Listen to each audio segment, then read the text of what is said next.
Hey, what's up, y'all? What's up, everybody? Welcome to this week's Real Talk with ZSJ. Yeah, welcome, family. Hit the like button, share button. Let's get some people here in the building. This is gonna be a good conversation. We got our brother Akil Parker is back in the building. What's up, Akil? Hey, I'm good. How are you? I'm good. I'm good. Always excited about what you want to share. I know you are an avid reader. I am too sometimes. I I need to try to get be. better at getting back. Yeah, I need to get better, I, at getting back into that reading for yeah, sure. I try to be as avid as I can. I got Right. to figure out some better time management to balance out like the teaching, the tutoring, and And the you a reading. family man, Right? you got a family. Yeah. So it's like spending Yeah, time, with your children and your significant other. All of that is time. Don't be hard on yourself. That's why I tell myself, I'm like, I ain't gonna beat up on myself too much because I got a lot of different balls I'm juggling as well. yeah. But I'm excited about this topic. You reached out to me about it. I was like, okay, yeah, let's talk about it. So there's a lot of excitement around. I shared it on Twitter, and so a lot of people that I like and respect on Twitter, shared it. They shared it themselves. So Hmm. hopefully we'll have good audience, good comments in the comment section tonight. Yeah, this is interactive, y'all. Drop questions in. We'll usually try to get questions in towards the end, just so you know. But yeah, let this be interactive. Drop your comments, in the chat, and yeah, looking forward to it. So let's get into it, Akil. Why did you decide this topic? What happened? I mean, it's something I think about from time to time and been thinking about from time to time, and also it kind of ties into, I don't. I'm sure it was Dr. King that said it first, and then Fred Hampton echoed it. He said we don't want to have answers that don't answer, explanations that don't explain, and solutions that don't solve. That's right. So oftentimes when we look at things in a superficial light, they seem like solutions, but the devil is always in the details. For And sure. then what happens is our enemies and those that want to maintain an oppressive status quo, they're always watching us and they're always studying us and they're always paying attention to what it is that we like collectively, what it is that we don't like. And they're always looking for ways to kind of appeal to our senses, our sensibilities, and figure out ways that they can give the impression, kind of figure out ways that they can kind of allow us to have the things that we claim to want while still maintaining their power dynamics and the power relationship, in the larger society. So one of the things is that I often see is, and I just, I think about it in terms of black business. And Mhm. this is also, it's like, it's self-reflective and it's self-critical. That's one of the things Right. I learned, self-directed critique. One of the things I learned about when I was involved with the All African Revolutionary People's Party, developed by the late Osage folk Kwame Nkrumah and promoted heavily by Kwame Ture, formerly Stokely Carmichael throughout his life, the balance of his life, was that that self-critique. And we have to ask ourselves these difficult questions and these uncomfortable questions, and as a black person that owns a business, I have to ask myself these questions. And I think we all should like really be asking ourselves these questions in terms of like we want to, I guess, embrace black nationalism. Yeah, I was gonna say really quickly, can we define, like, do like at the top, like define what what you mean by revolutionary black nationalism, and then how do you define bourgeois black nationalism? I put bourgeois and I put black nationalism in quotes because I feel like that's contradictory. But I'd Mhm. love to hear your definitions for both. So I would say a revolutionary black nationalism is a nationalism that is race first, of course, and it deals with the amassing power over politics, social institutions, the culture within the group, but having power over those things, as opposed to a bourgeois black nationalism, which really doesn't address the power dynamics, and it enables certain members of the black group to have some type of influence and also be able to gain economically, because we see a lot of that. Because and again, this is where it gets tricky, because we need an economic power base, right? I won't deny that economics is key.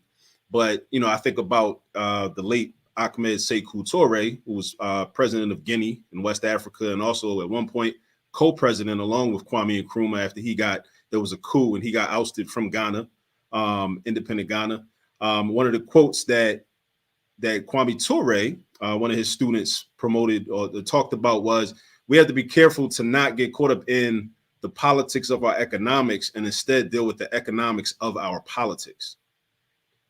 So oftentimes when there's this overemphasis and strict focus and singular focus on just getting to the bag, getting money, running up a bag, we end up like making economics the main and only focal point, and we never deal with politics. And when I say politics, I'm not talking about electoral politics and, just necessarily just putting politicians in position. I'm talking about us, the power dynamics between groups, us being organized, as a collective. So, that's essentially, what I've been thinking a lot about. I think about a lot of things, but that's one of the things that, I think about is like, how do we make that distinction? Because if we fall into the trap of following like just bourgeois Black nationalism, then it'll be, there's like this, it's so almost like this. So to be clear, the bourgeois Black nationalism is again, I think they're contradictory, but the bourgeois, I'll focus on that, are the folks who are primarily concentrating on getting the bag and not necessarily having a revolutionary politic with that. And it doesn't address the masses, and it doesn't address the collective at all. It's really just it's really just rugged individualism, which I believe is counter to traditional African worldview and African practice, which is what I think Black nationalism should want to lead us to, right? Because really, I think the logical extension of Black nationalism would be a Pan-African nationalism. So in that sense, we go back to our roots and not to romanticize ancient African practices as if everything that our ancestors did was correct. I mean, they were still human, so they're fallible, right?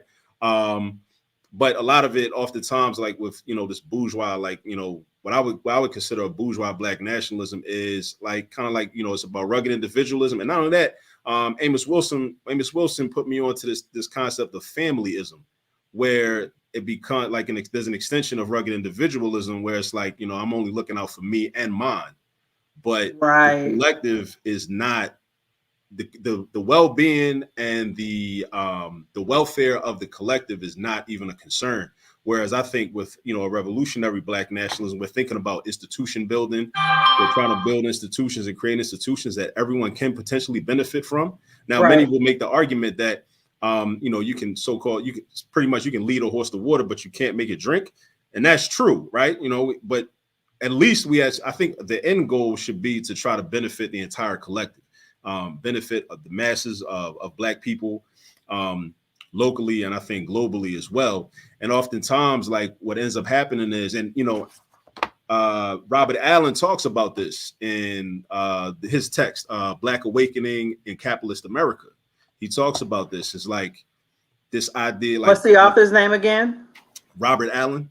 Okay. Robert Allen. And one thing as a sidebar about him, when I opened up his book, cracked his book open, and it talked a little bit about his background, I come to find I didn't know too much about the brother. I still don't know a whole lot about him. I want to do some more research on him. But one of the things it did say was that, like, the brother had a bachelor of science degree in mathematics, from Morehouse College. So, and that's kind of one of the things, that's one of my elements of hystematics that I've talked about on this program and some other programs, is like, because there are a lot of people that have a certain political orientation that are similar to that would be in agreement with, or at least have an appreciation for a lot of the kind of the topics and the way he formulates his argument in his text from a social science perspective.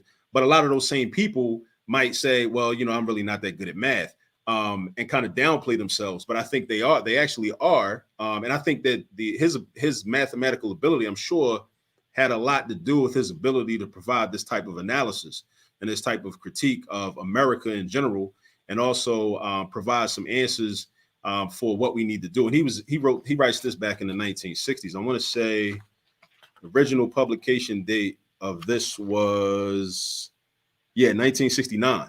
So this is published in 1969, like a year after King's assassinated, 4 years after Malcolm's assassinated. So right in 1969, like I would say, like the height or the beginning of the Black Power movement.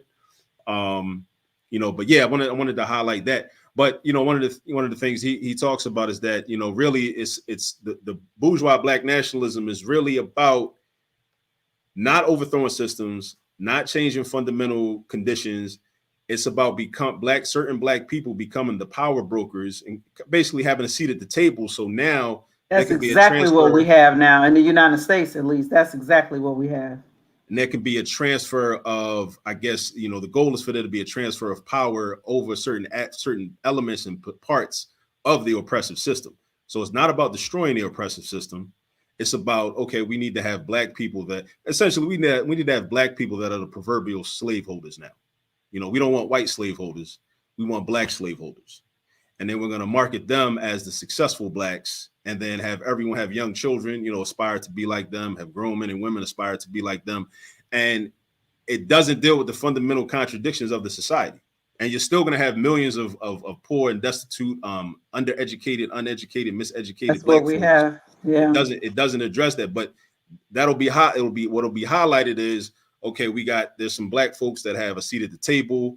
And, we're promoting, we're supporting Black businesses, and we're supporting Black institutions, and we're supporting HBCUs, which I love. But we have to be very careful, because I don't know. I'm just very weary. Like whenever anything gets, whenever anything in this society becomes very popular, and it doesn't come out of the grassroots. If it's not coming out the grassroots, like if you see it on network TV, and like we know how social media is controlled by algorithms anyway. So like when something is like consistently seen, on Instagram and Facebook and Twitter, like all the time, I'm wondering about it, like these different hashtags and everything. So, I just wonder about these things. Brother says socialism has been a failure everywhere it has been tried. I mean, some people would argue that socialism didn't fail. The so-called people that tried to practice socialism failed. And there's, this, African communalism, which, even predates Marx and Engels and all those guys, that's as a way of life. I mean, I would say right. we within that for thousands of years. Mm-hmm. He mentions Garvey. So, and even with speaking of Garvey, Garvey to me is relevant to this topic, because Garvey talks about in his philosophy and opinions that, and I'm gonna just read from Garvey. So this is on, if anybody has philosophy and opinions, show the book so people can see it. Like, hold it up. Yeah. If anyone has philosophy and opinions of Marcus Garvey, go to page 72, right? So, and this is something, and again, like I don't have all the answers to this, but these are just some of my thoughts, and some of the questions that I've been asking myself and that I ask of other people, and I ask that we as a group start to think more about. Because a lot of times I'm thinking about capitalism, and I'm thinking about like what type of economic system we need in order to thrive and realize our full humanity. And I think Garvey offers, I guess, if you would say, the best compromise with capitalism that I've probably ever read, because he takes capitalism and tries to make it cooperative, right? Tries to apply it through utilize it through a cooperative economics. I think that's my interpretation. But I'm gonna read his words. So this is on page 72 of his philosophy and opinions in the chapter on capitalism and the state. Garvey says capitalism is necessary to the progress of the world, and those who unreasonably and wantonly oppose or fight against it are enemies to human advancement. I mean, some people would definitely disagree with that, but Garvey was still human. But there should be a limit to the individual or corporate use or control of it. No individual should be allowed the possession, use, or the privilege to invest on his own account more than $1 million. And no corporation should be allowed to control more than 5 millions.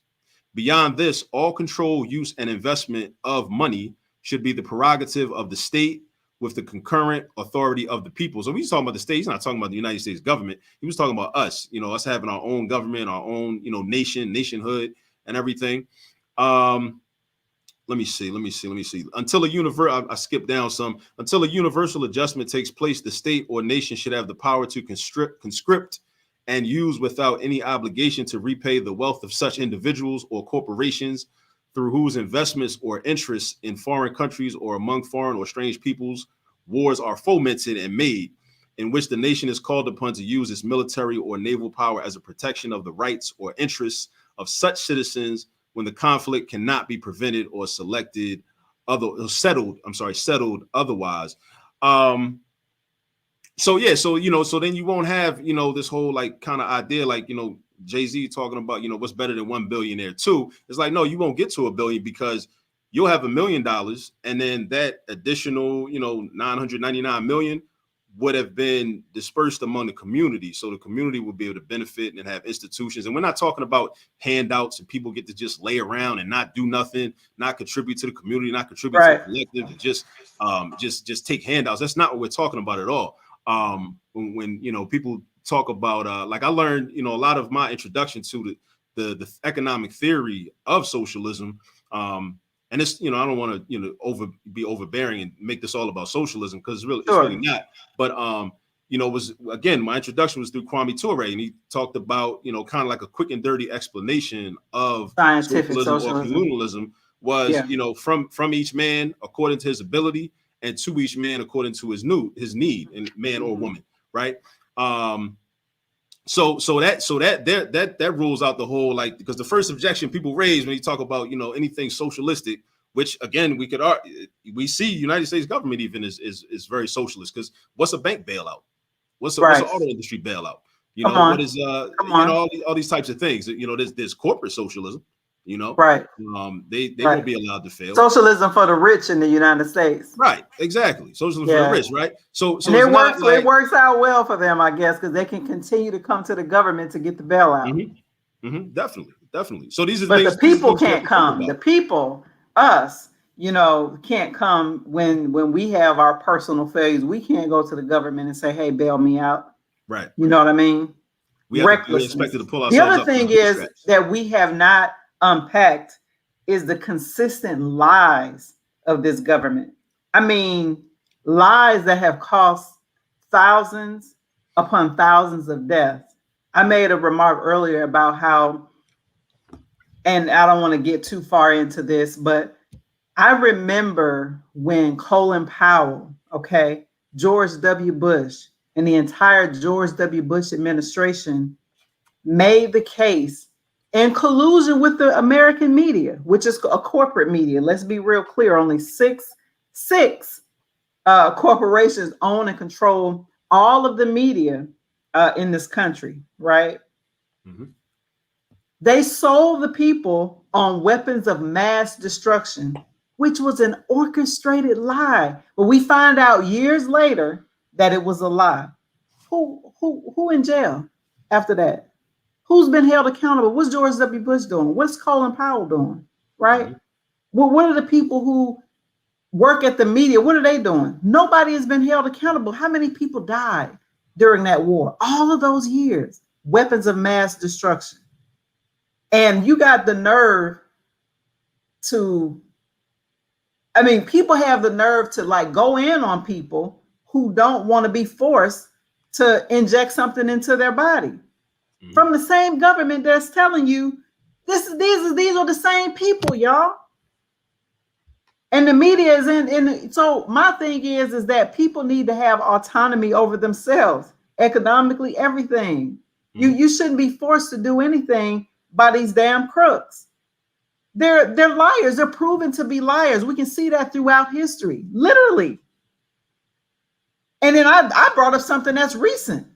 That's during our lifetimes. Like I can remember watching the news, like, oh damn, they got weapons of mass. I wasn't nowhere near that conscious then. I was like, oh yeah, let's go to war.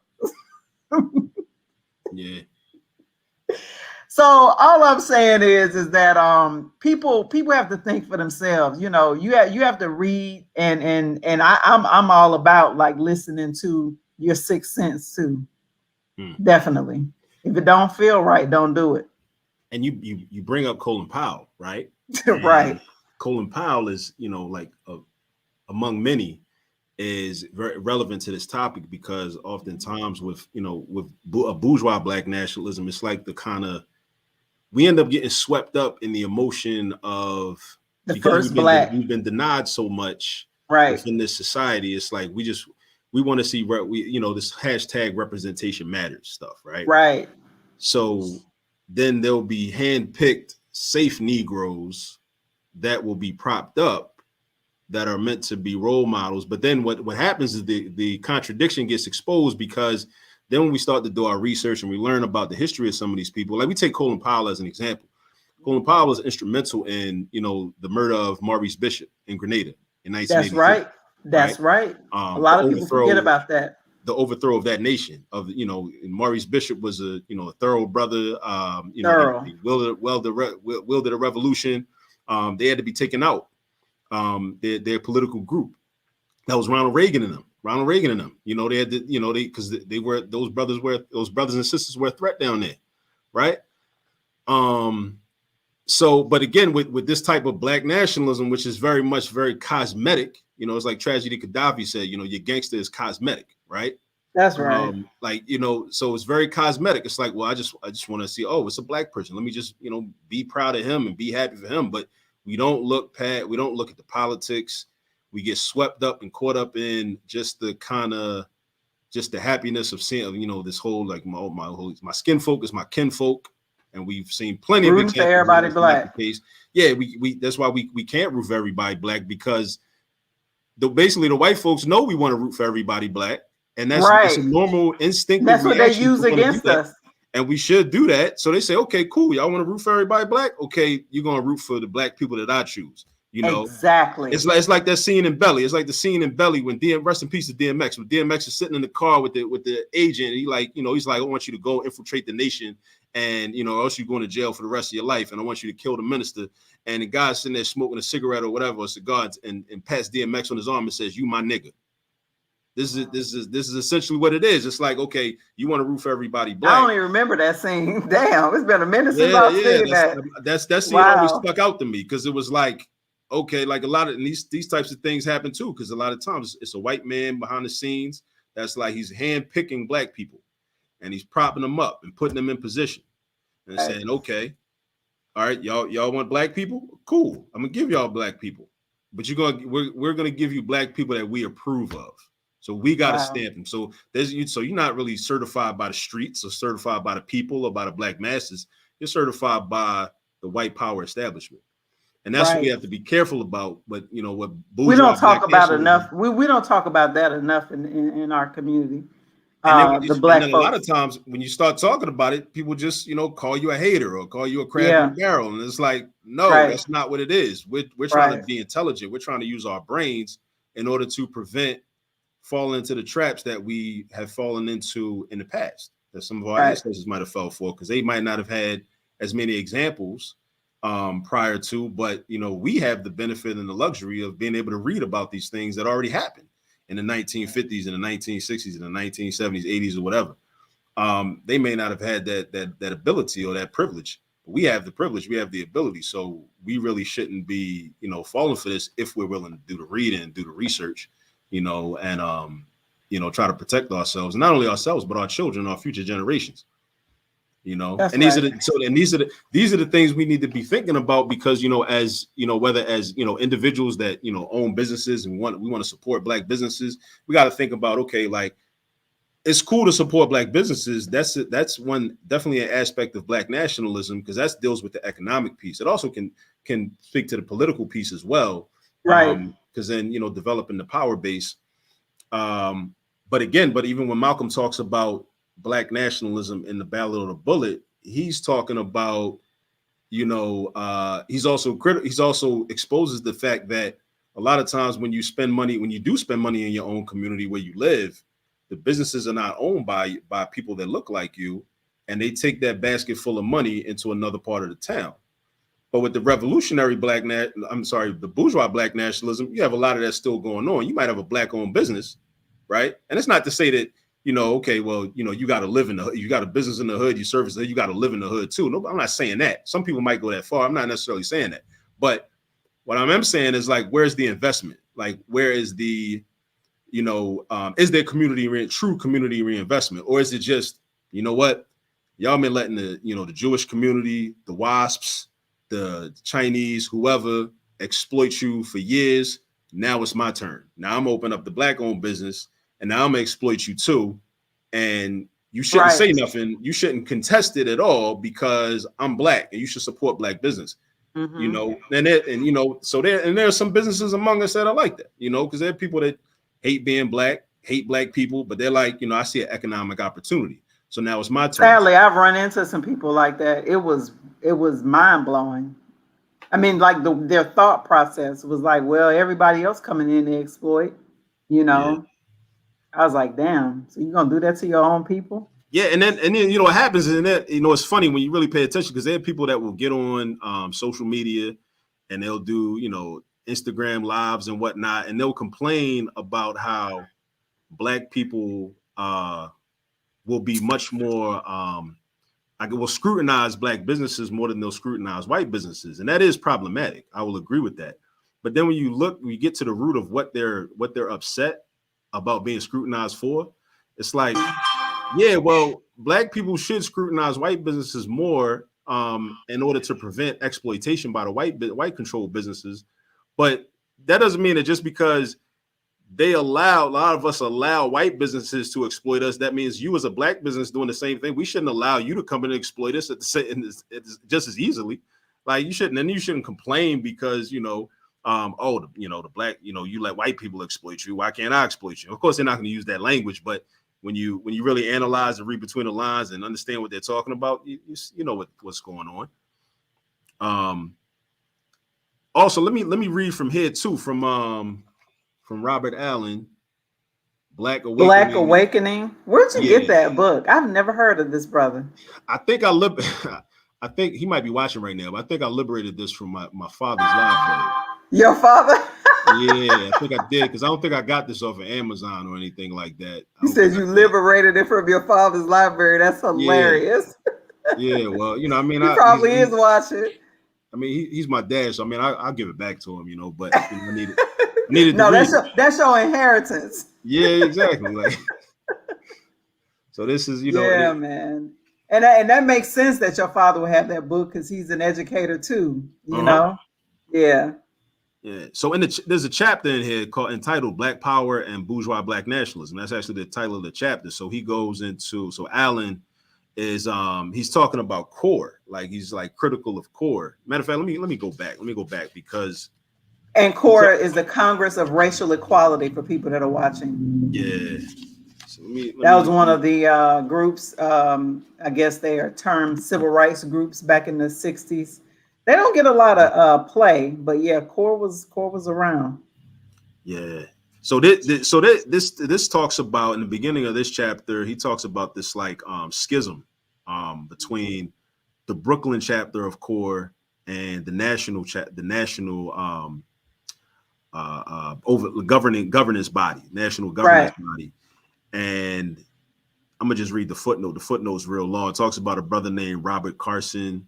Let me see. Where should I start? Let me see.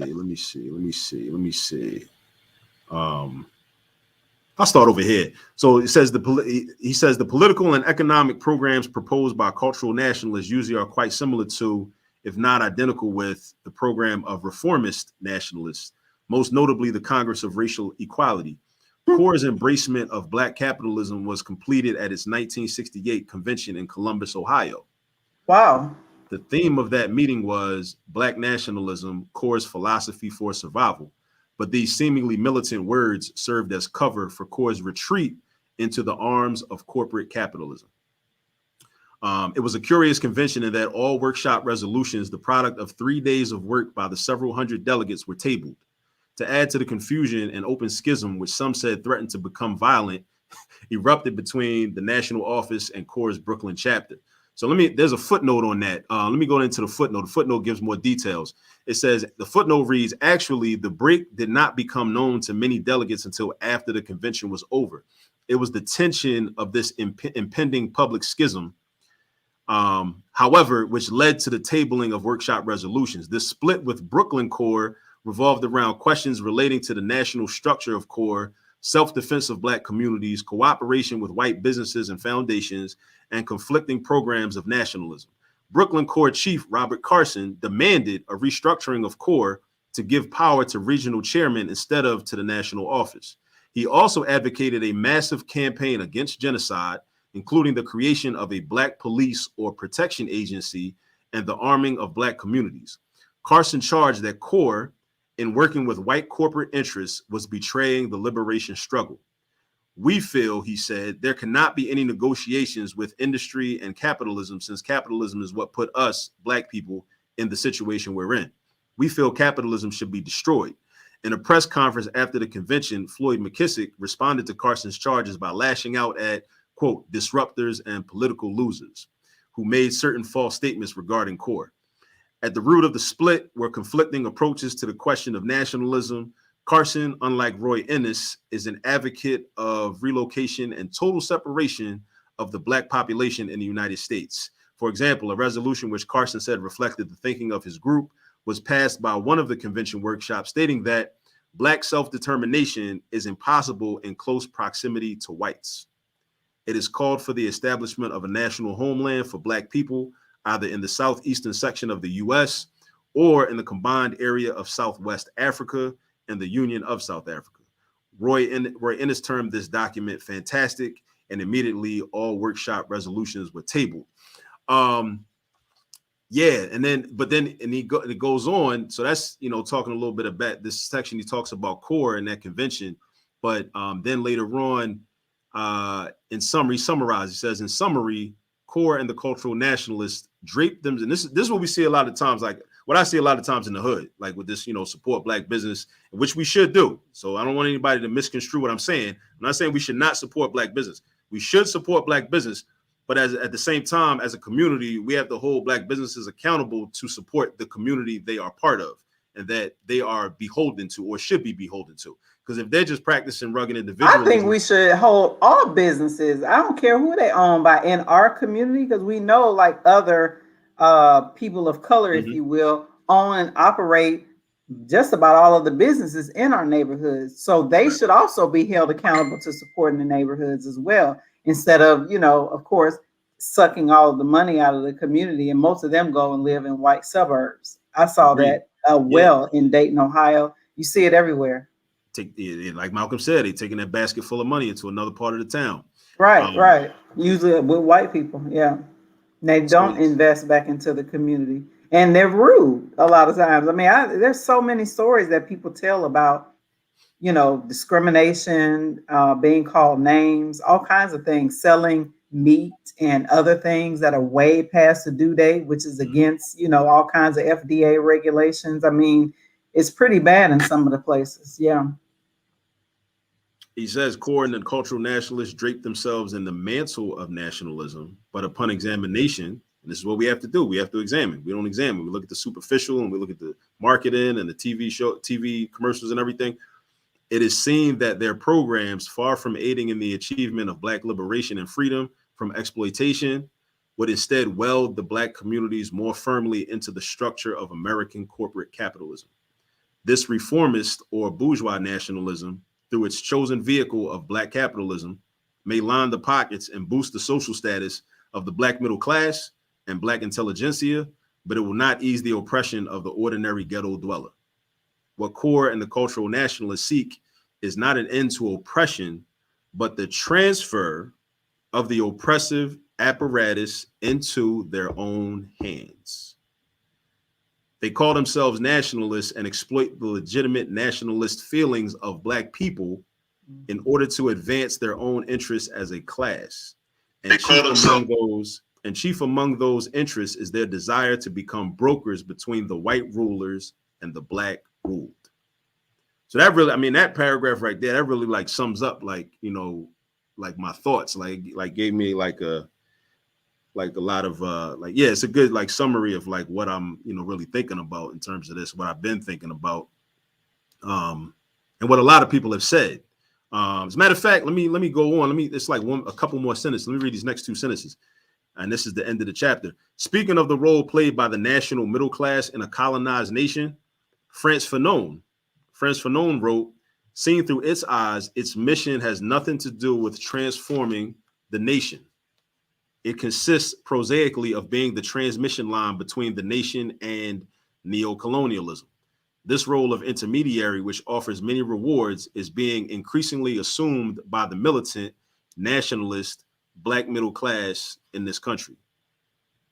So, you know, I mean, these things have, I mean, like, so this is, and then, you know, people have joked about this, like, you know, the scene from I'm Gonna Get You Sucker, you know, when he goes in and sees, I love your recollection of all these movies because yeah. I don't even remember this one. Go ahead, keep going. Let me see if I remember. Yeah, rest in peace. Rest in peace, though. Rest in peace. Shout out to Clarence Williams III from My Squad, because it was the scene where he was in, and he was talking about how you know, he was like, everybody was real militant, and we went down to the state office building with guns, and you know, and then everybody got jobs. Like they gave everybody jobs. Yep. I do remember that. They gave everybody jobs, right? And then he had like the white wife and then like the little white son that was in, you know, right. and everything. Right.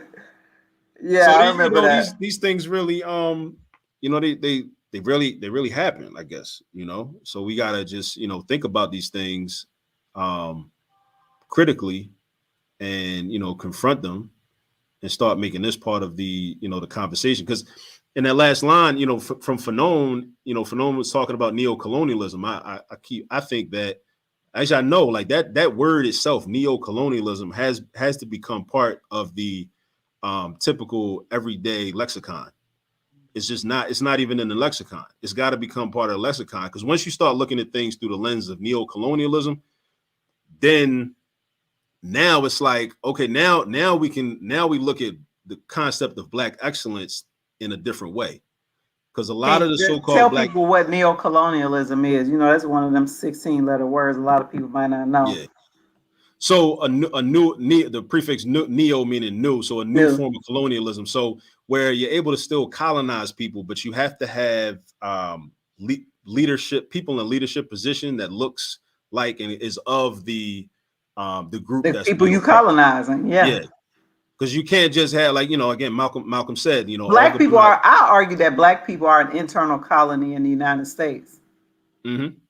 I agree with that. I know, like, Cabral felt differently about it, because I think Cabral had a friendly debate with, I think it was Eldridge Cleaver, or he disagreed with Eldridge Cleaver, because Eldridge Cleaver said the same thing. But Cabral, I mean, I think there's distinctions. It may be a situation where there's a distinction without a difference, though. But I do think we're, you know, like an internal colony. But absolutely, the difference. I mean, at this point, with all the evidence we got now, I mean, they were arguing back 30, 40 years ago. Shit, yeah. I believe Cabral will come around and be like, "Oh, okay, yeah, y'all are." I mean, it's too much evidence. I got to revisit that, though. Now I think about it. Now you make me think about that. I got to revisit that Cabral. But even that, like, you know, like, so overall, and, you know, I like how the people are like chiming in. And I think, we got a lot of people on here, man. We appreciate y'all. This is wonderful. Good conversations helping with the algorithms too. But keep going. Go ahead. Yeah, we gotta have more, start having more conversations like this, you know, to achieve more of a balance. You know, we gotta have more balance in terms of like what we're talking about.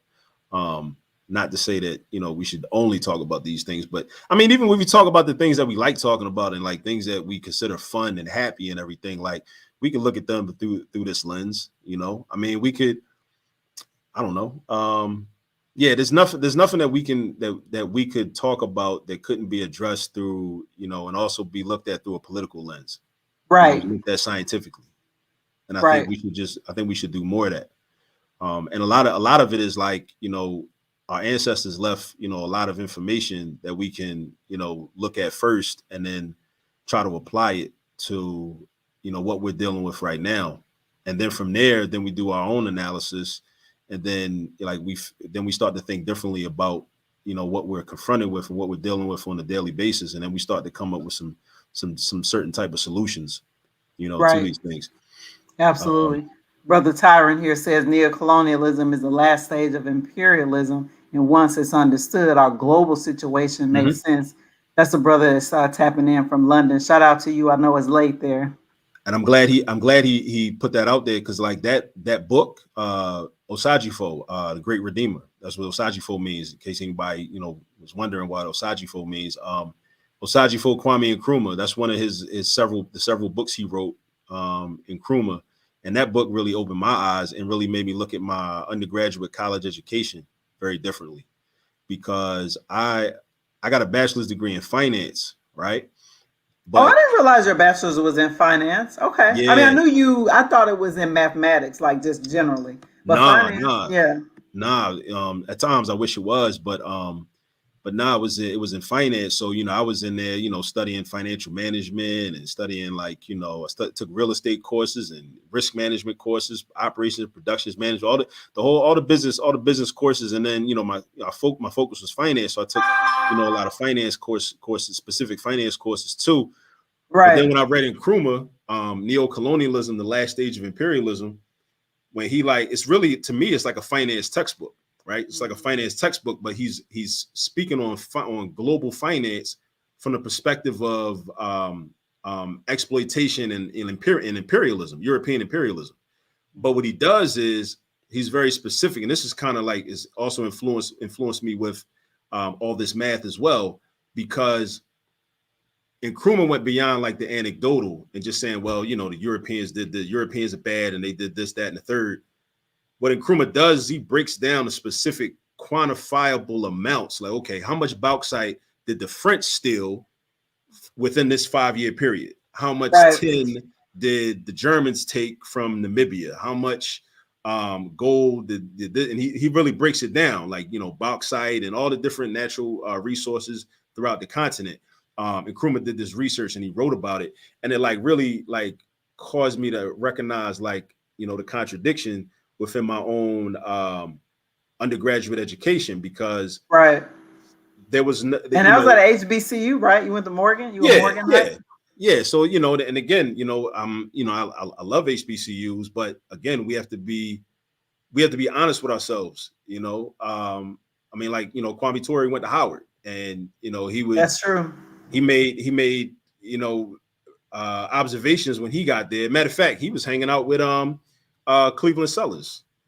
Cleveland Sellers, whose son is Bakari Sellers, hardcore Democrat. I don't really know how that happened, but these things happen. Things happen, man. Yeah. I mean, I don't want to get in trouble with this because, I love my people and everything, but some people make similar kind of connections with the brother Chokwe Lumumba's son, who was the current mayor of Jackson, where his father, of course, was revolutionary, part of the, Republic of New Africa, was a part of that entire movement, had shootout with the police, all of that, right? Was the lawyer that helped Tupac get off from shooting a cop. A lot of people don't know that, but Chokwe Lumumba was his lawyer. Yeah. And but the brother, his son, who has his name as well, is certainly from some people's perspective, not in the same mold as his father. So those, like you said, those things happen. Yeah, these things happen. I would like to believe that it's circumstantial, sometimes, but I don't know. It could be just, I mean, but leadership calls for difficult decisions. Difficult decisions have to be made. But I brought up Kwame Ture and Cleveland Sellers because when they went to Howard, they recognized that everybody down here is not really trying to be revolutionary. Everybody's not trying to really be involved in the civil rights movement. They're down there in the 60s. Again, and we can think of what was the original purpose of the development of historically Black colleges, who was funding them originally, and who has continued to fund them. And then these are important conversations to have with our children, because I think our children should attend historically Black colleges, because I think that in many cases, there's more of an opportunity to carve out independent maroon spaces on those campuses where we can work toward and move toward some type of independent nation building than the historically white colleges and universities in many cases. But it can't just be, and this was my own experience too. When I went to, HBCU, so, I had to grow as well on a certain trajectory. It can't just be, well, okay, I'm at the HBCU, that's enough. I'm here. I can just go with the flow. Right. Because again, you get caught up in that bourgeois black nationalism, because it's an act of black nationalism. Just going to the HBCU for a lot of, essentially we could say that, but then when we think about, well, what are you doing when you're there and what is your goal? And again, this is another uncomfortable conversation that It's we have to have. uncomfortable because even HBCUs are dependent on white funding. I mean, we are economically, we know what it is.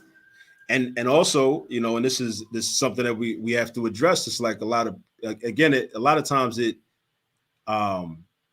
sometimes the HBCU selection, it kind of mirrors a lot of the class antagonisms, right? Oh, absolutely. Because Oh, there are yeah, the people that, classism. Oh, because like, yeah. okay, It's so big. I went to Morgan, like, and within the city of Baltimore, this is kind of like a thing, like, me and my youth, my own ignorance.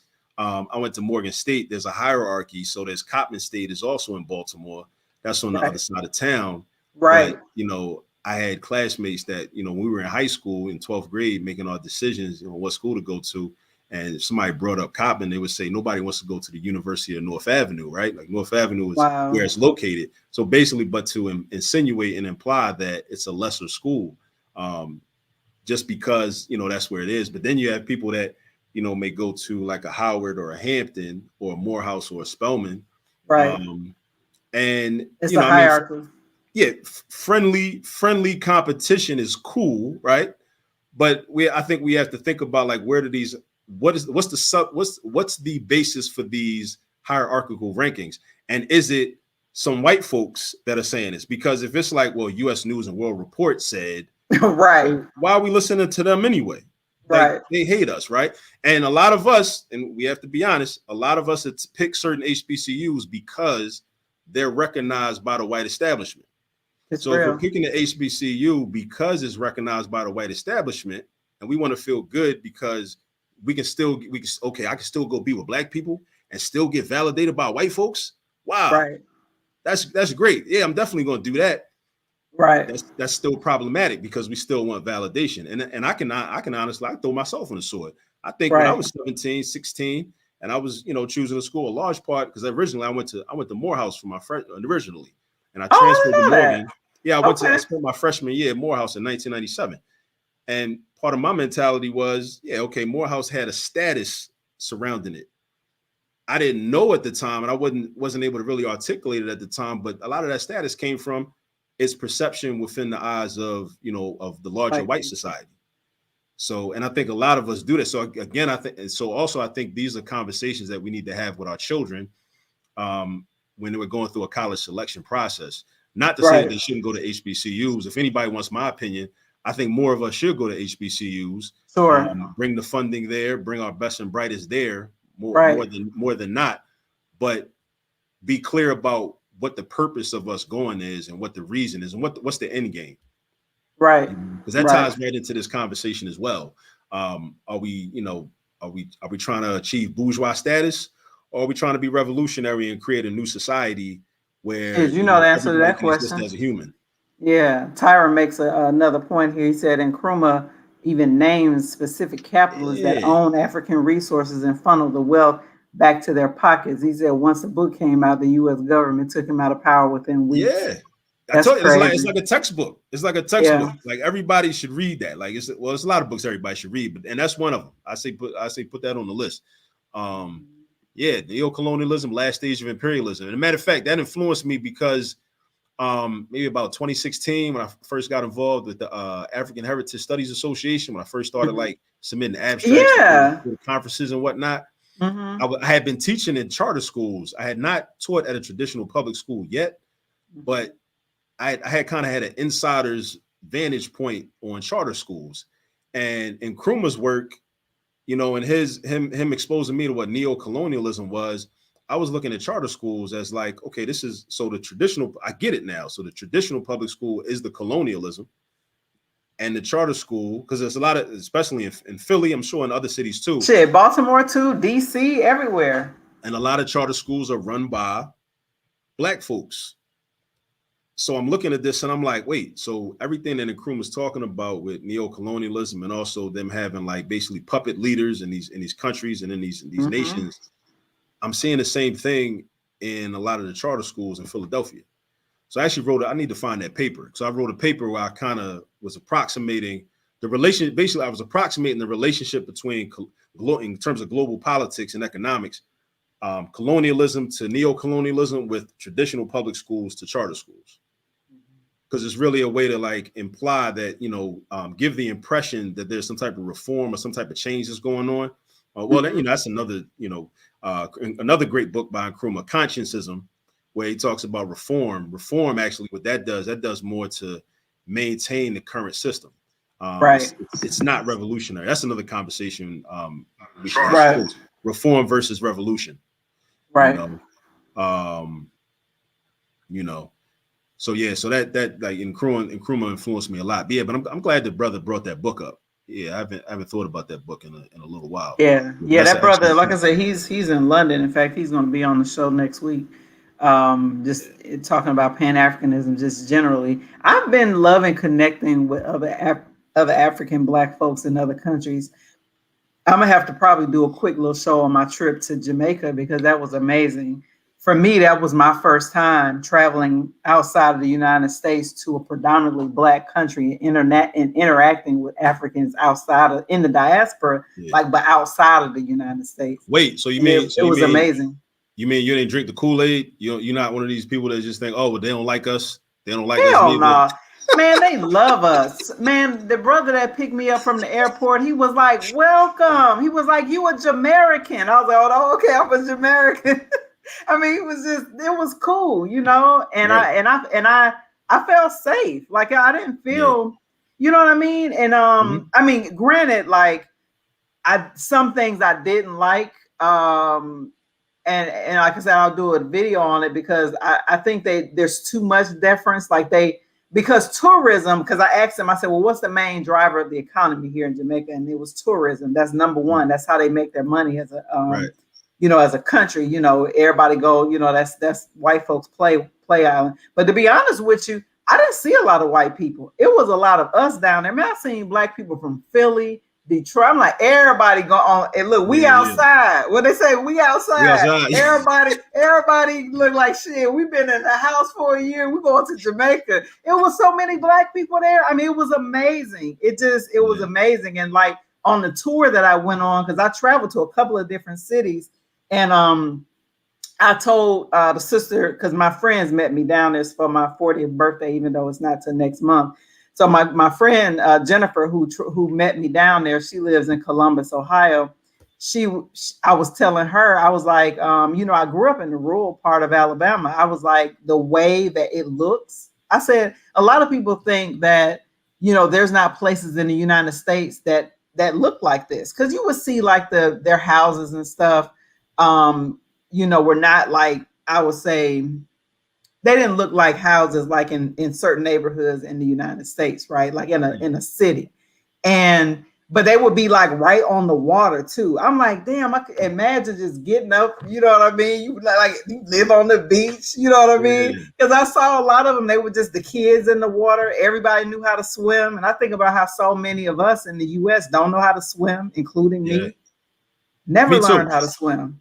You know what I mean? So that's on my list. It's on my list. Yeah, man. I'm hoping that I can learn. Set a better example for my children.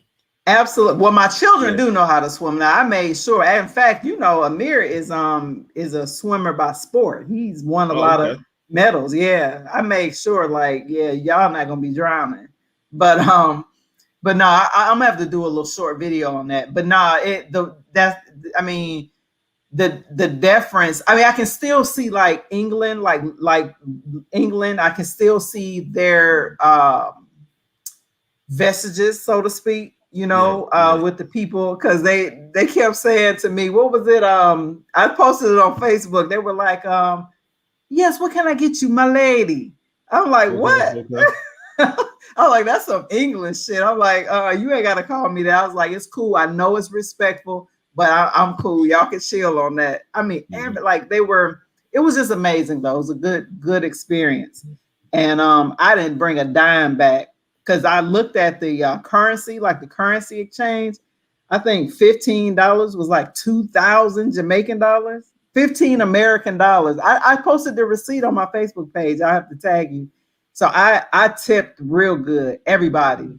I mean, they were happy too, you know.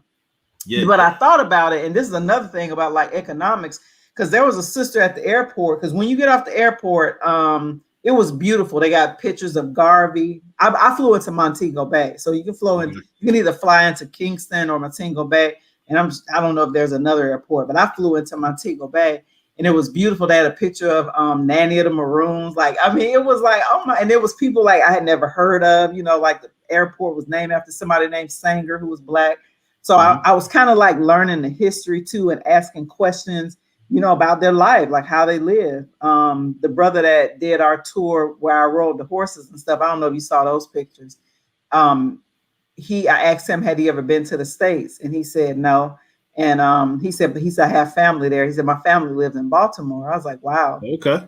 Yeah. And so he was like, I asked him, did he have any intentions wanting to go to the States? He was like, no. I said, you ain't missing nothing. You know, I said, it's all good. But we tipped him well too. I mean, I made sure I didn't bring no money back. But I also feel like too, like a lot of countries accepting the American dollar, it also devalues their own currency. You know what I mean? So next time when I go, because there will be a next time, hopefully if they don't do these damn vaccine passports, I'm gonna get Jamaican dollars and like just turn in my US money. Yeah. And that's because it was a sister that was standing there. She was literally standing at the currency exchange asking people coming into the country to go and get Jamaican dollars. And in my mind, I'm like, man, I'm trying to get out of here. You know what I mean? I'm like, y'all accept American money, right? She said, yes. I'm like, okay, peace. But I'm like, you know, next time I'm going to do the exchange because clearly it makes sense from their perspective to turn in the US money and use their dollars. Yeah. And again, like, so those are some of the lessons too, like in terms of foreign exchange. Like, you know, I took that class. I took that class, I remember it, international financial management, but I never thought about, okay, why? Like, why is it? You know, right. Why is it like, because we had to learn the formulas and learn how to, you know, do the analysis. Okay, well, this country's currency and another country's currency, but I never made the connection, and I wasn't expected to. I didn't have to make the connection. Okay, well, why is this country's currency stronger than this other country? Their currency. Because America has fighter ships, 5 or 6 fighter ships all across the world, forcing people, you know, to deal that the American dollar is supreme. It's interesting though, and I think you and I have had this conversation, and all of this I believe is connected to the original topic. I believe it is, you know, in terms of when we talk about economics and international economics and finance. But I think I lost my thought. What was I about to say? We're talking about currency exchange. Yeah. You said they got, you know, United States has. So I was talking about the supremacy of the American dollar. So I don't know if people are watching, but things are getting very interesting with China. And most people aren't really paying attention because we get all of our information like from the mainstream media. But one thing that's good about like social media is connecting you to other people in other countries. You know what I mean? So you kind of get the truth like from the grassroots perspective from people who live in other countries. But one of the things that was on our news, and they kind of said it real quick and moved on, was that Russia is the first country to completely divest from the American dollar. I remember hearing that. Did you hear that? Yeah. That's huge. That's huge because the American dollar is what it's called it's the standard worldwide. Yeah. That's why they killed Hussein. That's why they killed Hussein, because he was trying I'm not trying to deal with that. Right. Syria. I mean, so like international. Having an international perspective from my view, I believe is really, really important. China has also pretty much given Biden the middle finger. They're doing some really interesting things economically. I encourage people to listen to if you're like on YouTube, like how y'all listening to this, follow a news site called Kitco. Kitco News is based out of Canada, and I get a lot of information there. I mean, it's really good information. They talk about gold, silver. They talk about all the investment things that people can invest in, and things that appreciate in value. The other thing is cryptocurrency. I'm afraid that a lot of our people are going to be left behind with this whole cryptocurrency piece. That's the other thing that's threatening the American dollar. El Salvador, I believe, made it their official That's currency. their official currency. Yeah. Yeah. I mean, you heard about that? Yeah. Yeah, it's coming. So, like the thing is, coming. It's coming. Whether you like it or not, whether you believe in it or not, it's coming. Right. So the issue we in for some hard times as Americans, so to speak. It's it's interesting because people like to poke fun, to us as Black nationalists who don't like, beat our chest with the American flag and I'm American. Like, okay, yeah, technically, I know my passport say the United States of America. Yeah. I get it. But yeah, I'm trying to get to the continent though. Before this vaccine passport thing really take over worldwide, because I know that's coming. I know that at least in Europe, there's been a lot of people pushing back on that. White people, actually, a lot of them, in the streets protesting. You don't see a whole lot of that on our media, but again, I get like those updates from people that I know that live in those countries, from social media. Yeah, they can control the narrative, so you'll be thinking that things are not really the way they are. We believe that things are the way that they show us. Right. I can't believe people believe like that, especially if you know history. Yeah. Yeah. No, that's right. He said American dollar is supreme because of gunboat mercantilism and not capitalism. Yeah. Yeah, decentralized money. So that's the other thing. That should be, because I'm glad we're talking about this a little bit. The blockchain, decentralized, all of that. People think that that's freedom, but I believe that these people are going to find a way to corrupt that. Honestly, because they're already creating their own digital currencies. Yeah, the United States is creating one. There's about 168 countries worldwide that's working on a digital dollar. And from my perspective, CBDC. I think exactly. Yeah. And tell them what that is. Central bank digital currency. That's right.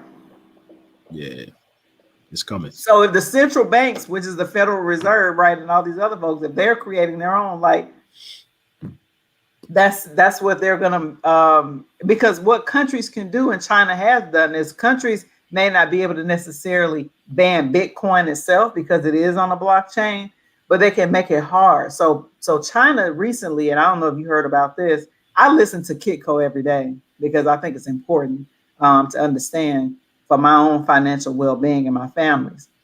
But one of the things that was talked about in the last couple of weeks is that China has cracked down on miners. So America, like most of the Bitcoin mining, doesn't even happen in the United States. It happens in China. But now a lot of those miners are fleeing the country so that they can mine in other countries. The other thing that governments can do is say that, we're not going to accept this as currency, or, pressure companies not to accept it. So there's still like ways these people can make things, you know what I mean? They devils, like, I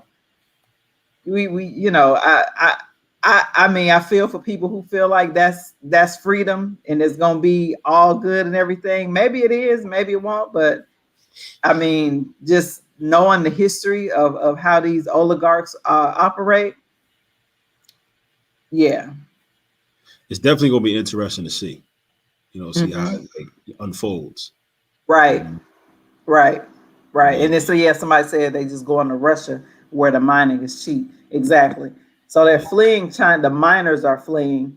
And there's another country that I believe Nigeria is also their central bank or whatever is also pressuring a lot of the cryptocurrency people.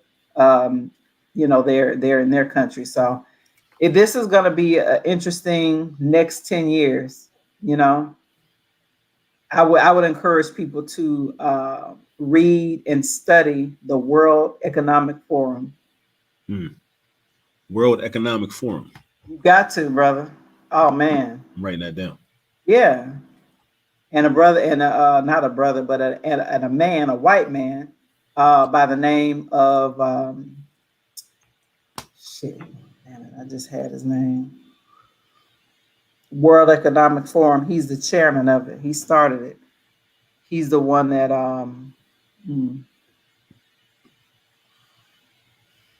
Where they based? His name. Are they based the in World Europe? Economic Forum? They're based in Europe. Okay. But I mean, it's worldwide. They deal with people worldwide. You know what I mean? They deal with people worldwide. Klaus Schwab. Klaus, Klaus Schwab. He's German? Like German, maybe a German Jewish guy, I believe. Klaus sounds Jewish to me, but I don't know. Yeah. Yeah. He is a very interesting individual, and a lot of people have no idea what these people are up to. Once they study it, I think if you're smart enough and you are a critical thinker, you're going to start putting them pieces together on the puzzle like, oh, shit. Because I know that's what I did. I was like, oh, wow. Yeah. So these bourgeoisie people going to figure out real soon, they're going to be right down with the rest of us, unfortunately, if we can't come together on this thing. Yeah, and in preparation for the show, like another book I picked up, I need to read it from cover to cover again, but I just was like, pulling out like different pieces. Like I recommend this to everybody by E. Franklin Frazier, The Black Bourgeoisie. Mm-hmm. Yep. Yeah, man, that's a good one right there. Ooh-wee, that's a good one. A lot of people get their panties in a bunch on that one. And that's serious. What we need. A lot of people don't like E. Franklin Frazier at all. Yeah. Because we got, more, and I think more people that would disagree with him should definitely engage the text, because then, like, if you think he's wrong, you got to pull out the parts in which he's wrong. Right. A lot of times people don't do that. They just say, okay, well, I don't like his premise. I don't like his theory, so I'm not even going to engage it. But that's when you should engage it, because you should, be able to be for sure. Like, because you never know. He might, and you might. I think sometimes it's a fear that you'll experience cognitive dissonance. Fear that you'll end up changing your mind. Right. Right. But you gotta be willing to do that, because something else could happen, because you could strengthen your own position. You could change your position or strengthen your own position. But I don't know. I guess people want to just hold on to positions that they have held near and dear to them for a long time. But it's a part of their identity. A lot of things in America is all about identity now. Yeah. But it should be about arriving at the truth and arriving at what makes the most sense. And sometimes you just have to be exposed.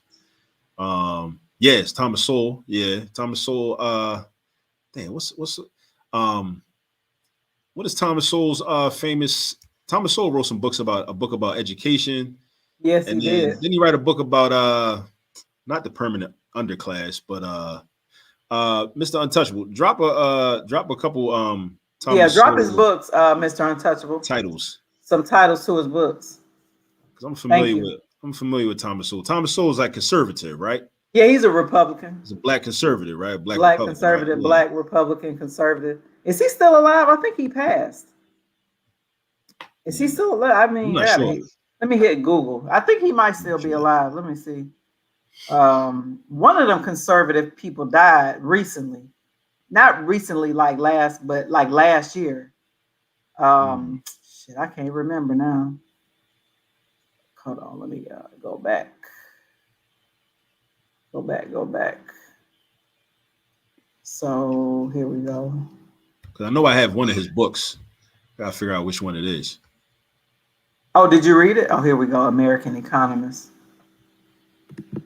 So Cause there was cruel in the world. Now that's real. Whoever said that, I know a lot of people are like, okay, y'all are conspiracy theorists, but nah, man. If you read the World Economic Forum is real. The things that they publish is like right on their website is real. So yeah, Thomas Sowell. Okay, here we go. A book called Discrimination and Disparities. He wrote that in 2018. He wrote in 2005, Black Rednecks and White Liberals. Bruh. That title makes me want to read it. Bruh, it's 2005. And then he wrote Intellectuals and Society. And then a book called Basic Economics. That's what, yeah. Yeah, the brother. He's 91. Wow. He's 91 years old. American economist. You know what? I was getting them confused with William Julius Wilson. Julius Wilson that wrote The Declining Significance of Race, and Bobby Wright told that joke. Man, I love Bobby Wright when he said that. He said, "Yeah, race decline every night for him." Yeah, remember that? Yeah, brother. He said, "Brother Wilson's married to a white girl, so race declines every night in that house." Race declines every night, right? I remember that. Hey, Bobby Wright, well, he didn't care, man. He said it like it is, man. He didn't use no filter. Yeah. Dr. Bobby Wright. Shout out to Dr. Bobby Wright. And his book, it's as you know, it's a short little book of essays. I encourage it. It's probably, to be honest with you, that book is probably on Amazon for $900 because, of course, it's out of print. But we got it downstairs too in our library. You got it right there, brother. Yeah, let me. Yeah, the psychopathic racial personality. I highly recommend it to anybody. Highly recommend. Yeah. Oh man, that book. Yeah, that's it. Mine is white. It's like 50 pages. Like 40 pages. It's 40 pages. That's what I say. It's easy. It's a quick read. It's not like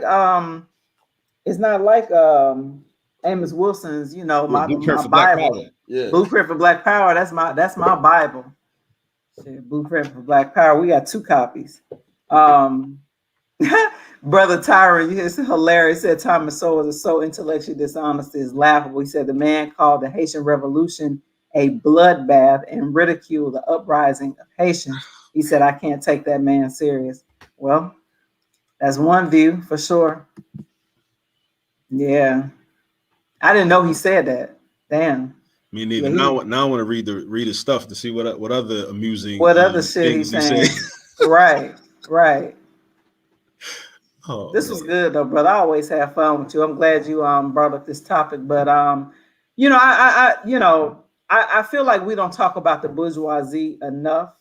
I know that in America, everything gets tight around elections. Everything is about an election cycle. So, we're going to run into that in 2022, what they call the midterms. And you're going to have these same bourgeois Negroes who get millions of dollars from white liberals, tell Black people to trot out and continue to do the same thing to get nothing in return. At some point, right, in my opinion, and I'm there, and I have my own experience where I've worked within the party and all of that. And I've seen the racism, explicit racism within the Democratic Party. I have no use for electoral politics in the ways in which it is engaged in America, if that makes sense. The way that these people engage us, I have no use for it. They only want us as a voting bloc, not to sit at the table to decide who will run, not to decide what the agenda is. You understand what I'm saying? Not to even talk about the things in which that we actually need to be able to thrive. Black people, a lot of us are just surviving. We're not necessarily thriving, right? Especially after COVID, we're not even talking about the tent cities, right? In all of these big cities around the country because of gentrification.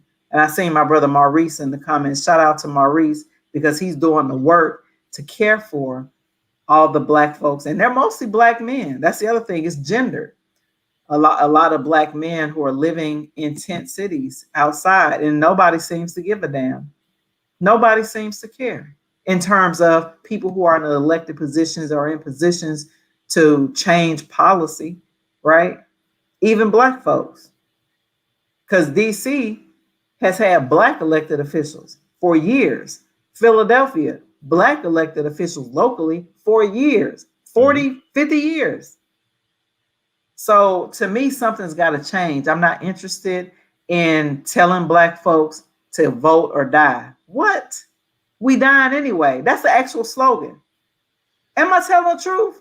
And I remember Diddy when he used to still be called Puffy. He had them T-shirts and he was selling them for them Sean John T-shirts for like $35.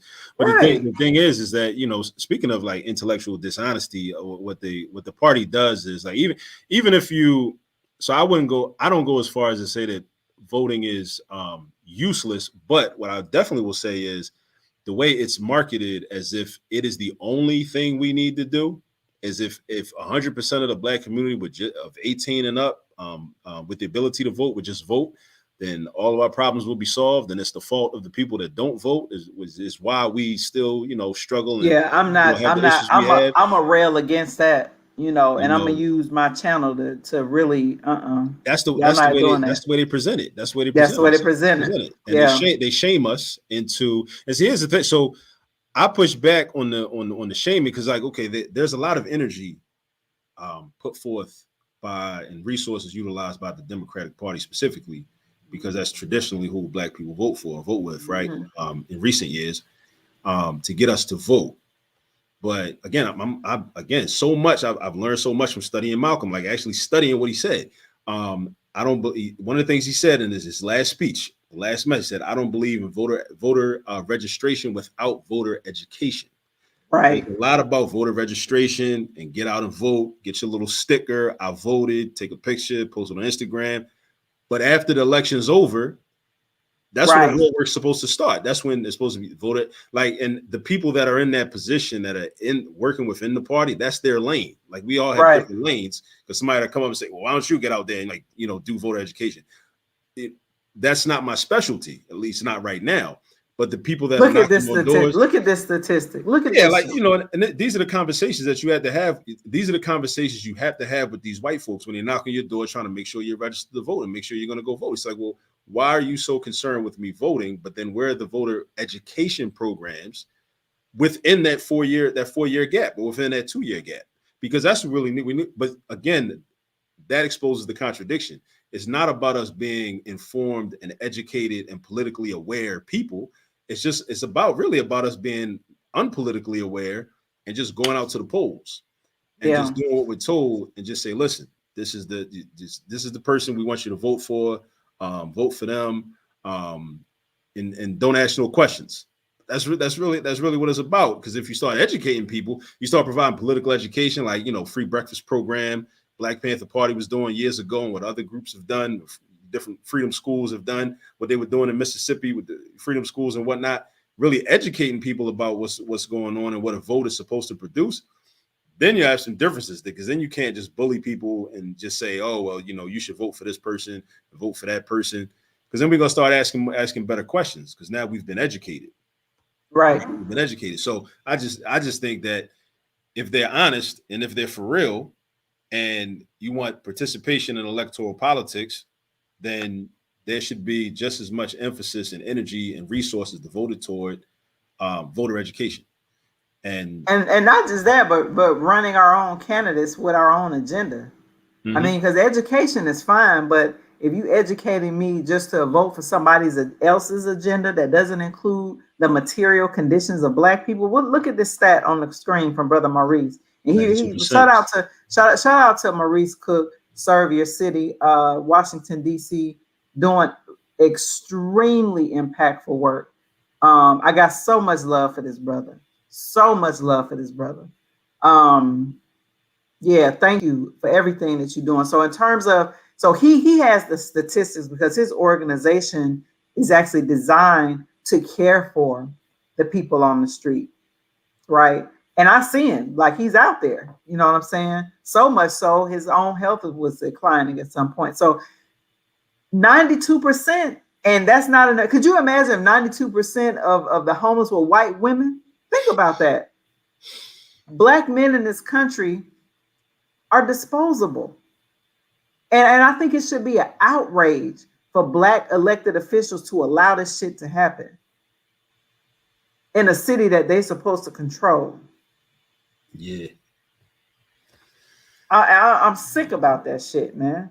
I hate that because I see it, you know, and I give what I can, but it's not enough. Giving somebody $20, like, that ain't helping them get housed, but I do it anyway.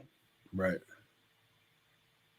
Because that's just where my heart is. I hate seeing my people out there like that. I really hate that shit. And then you got a motherfucker telling me to vote. We've been voting, and look at what's happening.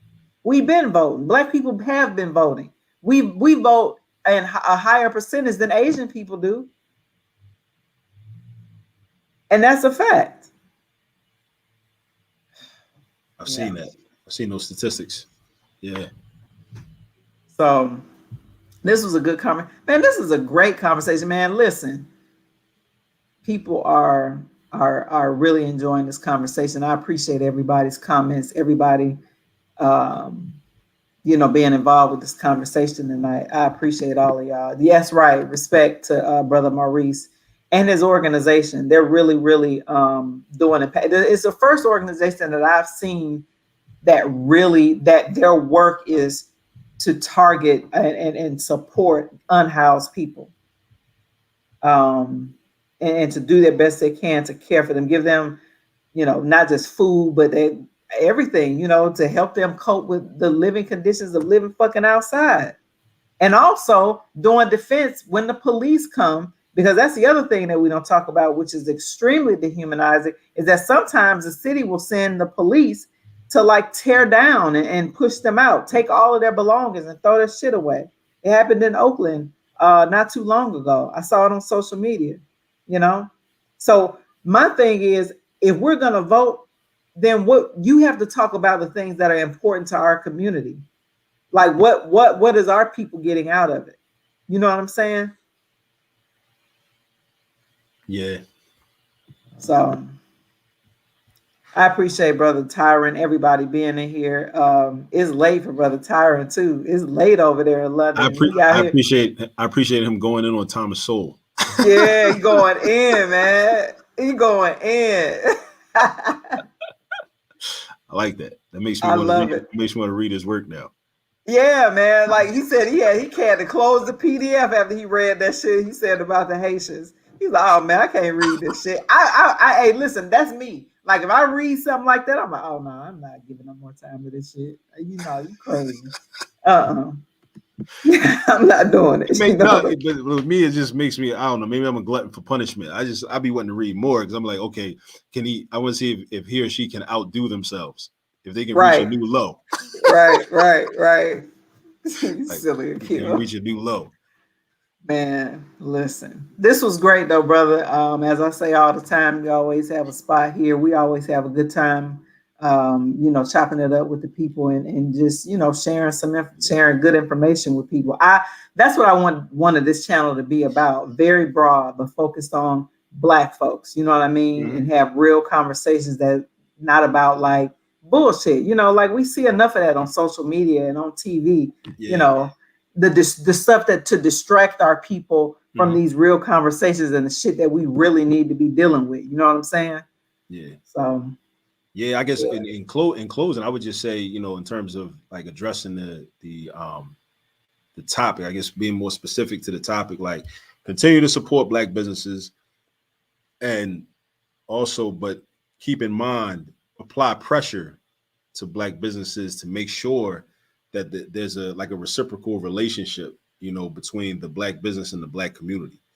Make sure, apply the pressure so that the Black community, the Black business feels beholden to the Black community, and it's not just an opportunity for a person to just run up a bag and because they're like, okay, it's my turn to exploit y'all. Everybody else can exploit y'all. That's a bourgeois ideology, and a lot of us fall for it. And again, because it's the banana in the tailpipe. Like a lot of us we want to support people that look like us. There's nothing wrong with that. And a lot of people will exploit that desire to support people, our desire to support people that look like us, that are not concerned with supporting the community. Right. Right. In any institution. And also we got to look deeper at these institutions that are supposedly Black owned and Black controlled, and see who's really behind See the who's scenes, really behind it. Exactly. pulling the strings. One other That's thing I so will true. say too is that in terms of black businesses, and I'm saying this as a Black business owner, we have to leverage our participation and offering our services and products on the retail level, and create some type of vertical integration where we get into the wholesale manufacturing, wholesale distribution, because again, um, other ethnic groups, right? They won't have a problem with us supporting Black business, because if you support the restaurant that's making the salmon, the salmon platters, but you got to go to these other folks to get the salmon and to Right. get the Right. styrofoam containers and to buy the oven that's in your restaurant, then Right. okay, cool. Like, you know what I'm saying? Because it's like they're the connect, or they're the plug anyway. Once, Right. the goal should be to remove them as the plug, remove them as the connect, and then we become the connect, we become the plug, and then we really can, at least as a goal, it's not going to happen overnight, but we have to start thinking about doing that, right? Right. um so now it's like, okay, retail level, we're meeting the needs of our people, we're solving the problems of our people, meeting the needs of our people, right? But also, who's supplying those that are meeting those needs? That should also be us. And we have to, continue to have conversations with our children about that being a goal. So, they'll say, okay, well, yeah. So yeah, anybody that has anybody's got a Black owned restaurant, you won't need to go to Restaurant Depot. You can come to Right. us. We're Right. gonna supply the things that you need for your restaurant, for your business, whatever your business. You got a landscaping business, okay? Maybe you won't need to go to Home Depot to buy your snow blower, buy Right. your edger, your lawn mowers. We have children that we've trained that have been involved in STEM, STEM for nation building, right? STEM for independent nation building, Right. and they understand engineering, they understand mathematics, they understand physics and science and everything. So they can, we have these stores, these stores and these wholesale providers of this equipment. So, again, vertical integration. So that's one of the things I learned when I was getting my finance degree. That's one of the things that was Vertical integration. yeah, vertical integration. Yeah, Yeah. this horizontal integration too, but the vertical integration piece is often sometimes it's horizontal, but the vertical integration is when, say, from retail to distribution, wholesale to original production, manufacturing. Like, we want all of it. We want everything. We want every level covered for, and it comes from Black people. Right. So that's what I think we gotta start having more conversations about, I completely and agree. have And that I be think, have that be the end goal. that exactly. Yeah, that's real. Yeah, our chat is very lively right now. I love it. And let's, as long as we keep it respectful, because I love the debate of different ideas and everything. But yeah, Yeah, everybody, this yeah, the chat is chat. like it's like a versus in this chat. Yeah, this chat is like a versus. And look, Tyrant actually gonna be the guest next week, so he coming with that fire. You know what I mean? Yeah, man. I moved the time up too because I didn't want him to have to be up that late. So next week we're gonna be on at 6. So for all the viewers, we usually do Wednesdays at 8 p.m. But I want to in the spirit of love of Pan-Africanism, our brother who lives in London, I changed the time, so he wouldn't have to be up at 12, 1, 2 o'clock. But he up now, like chopping it up with us. I know it's late there. So Yeah. anyway, next week, Brother Tyron, who is an amazing Pan-Africanist, is the founder of Bookman Academy. I encourage everybody to follow Bookman Academy on Twitter, on Instagram, and the brother actually just wrote a book. So if you follow Bookman Academy, you'll also be able to go to their website and buy the book that he just dropped. So let's support Pan Africanists across the world, seriously, and we need to be about that in the spirit of not capitalism but Pan Africanism. So I bought 3 books today. I bought a book for myself and the other 2 and my family. The other 2 I'm going to give as gifts. So shout out to the brother. Solid. Yeah. So yeah, follow Bookman Academy, you all, on Twitter and Instagram. Amazing information. They do a lot of education. You know, it's a free Pan-African school, basically, online. And yeah, I love it. I love it. This is Tyrone Smith's school. Yep. Yep. It's called Bookman Academy. Let me pull it up for you. I'll pull Yeah, I it just up. followed him. I just followed him You just on follow him Twitter. on Instagram, on Twitter. Yeah, he's on Twitter. Instagram and Twitter. Yeah. Yeah. Yeah, follow him Then, on Instagram because they do like different lives on Instagram. Him and another brother do these. What's it called? What's it called, Tyron? The lives that you and the one brother does. It's called Afro Trivia. I think I shared it with you one time. It's amazing. At the Afro Trivia is really dope. Is really dope. Like maybe some of that stuff I'd be like, damn, I didn't know that one. You know what I mean? So he's a thorough brother. I'm saying, you know, he's real thorough. I want to put him on and everybody else in the chat if they're not already familiar with the All This Math YouTube channel. I'm getting ready to put it in the chat for you. Hold on. I see you just put it there for me. Yeah, you can definitely use it with his students.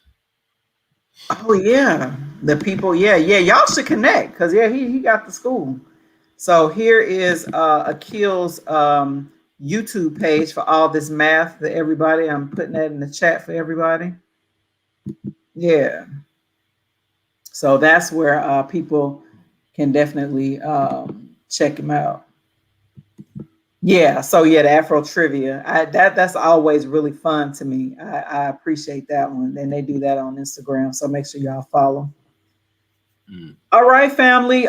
Thanks for hanging with us for a whole hour and a half and some change. I'm gonna hop off of here.